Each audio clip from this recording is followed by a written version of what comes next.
The Marvel Netflix shows, at their most successful, follow a cookie-cutter format. An individual, a representative of a marginalized group, is both burdened and blessed with extraordinary ability.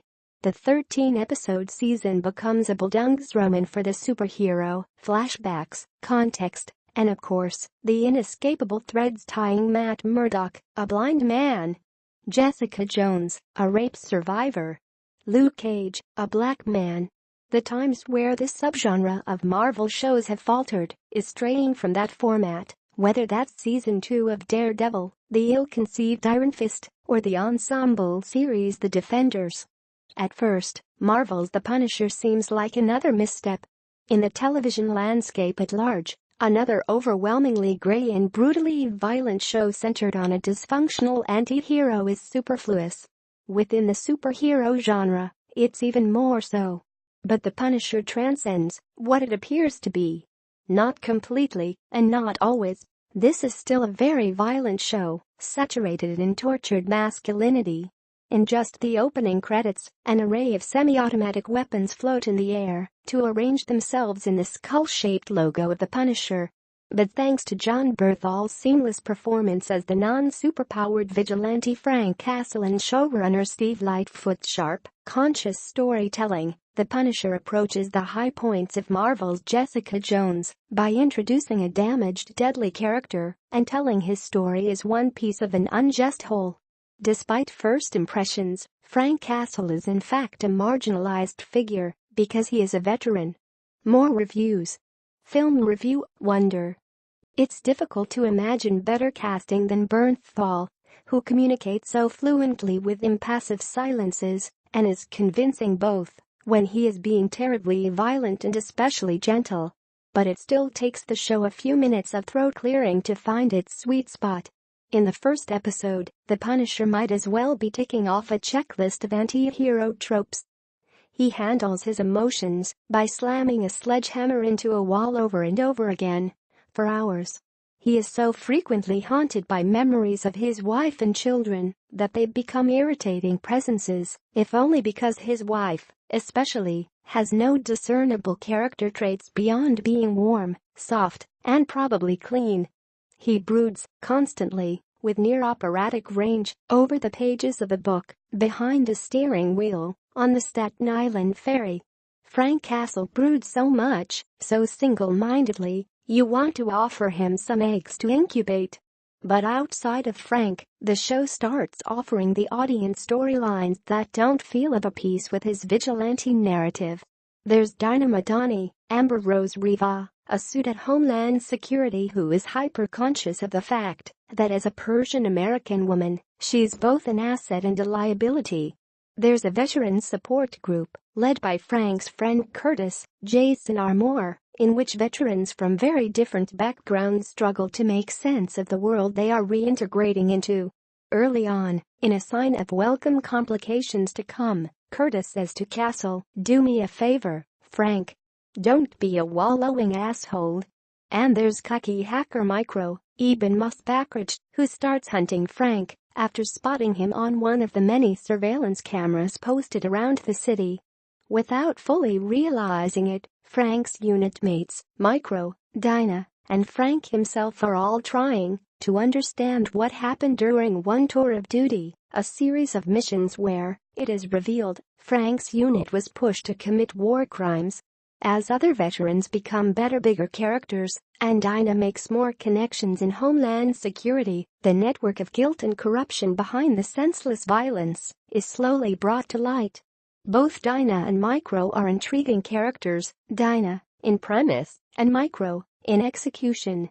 Dinah was created for the TV show, and Micro is based on the comics, but as far as supporting characters in Marvel shows go, both exceed expectations. Musbakridge, in particular, who girls viewers will remember as Marnie's tiresome husband Desi, brings astonishing life to a character who is otherwise so classically a comic book villain. Like Frank, Micro faked his death. Unlike Frank, though, his family is still alive. Micro watches them, obsessively, through cameras and microphones he's placed all through the house. Frank figures this out and starts to use Micro's perpetual watching to manipulate him. He shows up at the Lieberman house one day, seemingly by accident, to insinuate himself into Micro's former life. That Frank is missing a wife and kids, just as Micro's wife and kids are missing a husband and father, does not go unnoticed.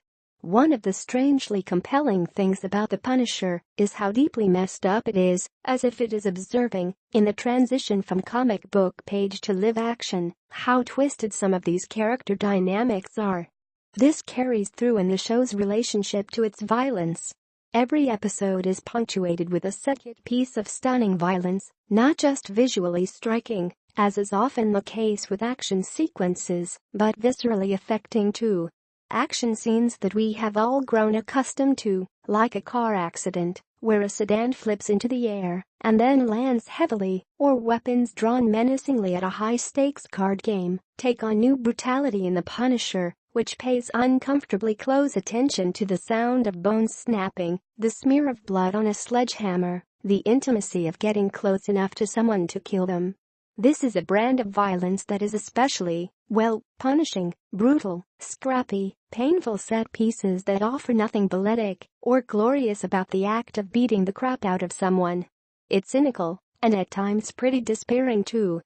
But above all, what The Punisher is cynical about is the use of force. This is a series where a man who was asked to senselessly kill by his government goes rogue and ends up hunting down members of that same government because they made him kill people.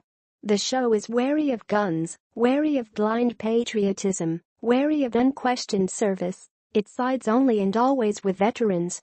The affection that military veterans have for the character of The Punisher is a long-documented one. The character was originally a veteran of the Vietnam War. When introduced in 1974, in the Netflix series, he's a veteran of the wars in Iraq and Afghanistan. Bernthal's Frank Castle seems to have wrapped himself in these forces because he doesn't trust anyone else to have the power to wield them, and at the same time, because he is so broken by his own tragedy, he is a protagonist who commits violence while understanding how that violence creates trauma. It makes for a charged, destabilizing dynamic, and one that Bernthal inhabits with skillful aplomb. It comes through in the way a few of these scenes are directed too. In one episode, a dark room is literally lit up with gunfire. In a mid-season episode, an entire action sequence is portrayed as if it is a first-person shooter video game, an unnervingly brilliant construction for anyone familiar with that medium. It implicates the audience almost against our will, putting us in the position of the soldier in the field from the comfort of our Netflix watching couch. The threat of Micro watching the other characters draws the viewer into the story too. We are watching for clues just as he is. With the emphasis on surveillance, domestic terrorism, and homeland security, The Punisher is strikingly relevant, quite possibly the most relevant Marvel show, at least from a national security standpoint. In all, The Punisher is not just satisfying but surprising, an interpretation of Netflix and Marvel's tried-and-true partnership that offers more depth and challenges to the audience than even the gritty world of Marvel's Jessica Jones. Free from superpowers and superheroes, the Marvel universe is more forgiving and more interesting. Of course, the slightly cartoony Marvel Cinematic Universe is still a world where people named Carson will show up and act as if they are not obviously villains. But The Punisher's place in it is a welcome morass of thorny questions and unresolvable answers. At least in this part of the television landscape, there is room for another anti-hero. TV review, Marvel's The Punisher, starring Jon Bernthal. Drama, 13 episodes, 6 reviewed, Netflix, Friday, November 17. 60 Min. Production, executive producers, Steve Lightfoot, Jeff Loeb.